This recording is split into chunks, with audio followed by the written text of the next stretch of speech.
होते. हे तर काहीच नाही. एक स्मॉल किस्सा सांगतो. जस्ट नोव्हेंबरमध्ये काफी इव्हेंट झाले होते, त्यामुळे माझा गळा वगैरे बसला होता आणि त्यामुळे माझा आवाज निघत नव्हता. फर्स्ट यांचे पेपर होते, तरी मी शाळेमध्ये जात होतो आणि त्यामुळे तब्येत बिघडली होती. आणि एक टाइमला असं झालं होतं की क्लासमध्ये थोडंसं चक्कर येऊन थोडंसं पडण्यात आलं, कारण की खूप जास्त हायपर झालं. आता ज्या गोष्टीला आम्ही जर चक्कर येऊन पडलो, एकच मिनिट थांबच तू, आता तू बोलू नको, आता थांब. तर मॅडम ना घरी जाऊन काय सांगितलं माहिती आहे?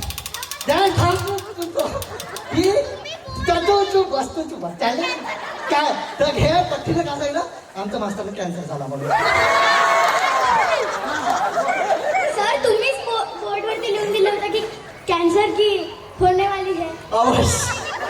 सेम रे, ते कॅन्सर नव्हतं, कॅन बी पॉसिबल होतं ते.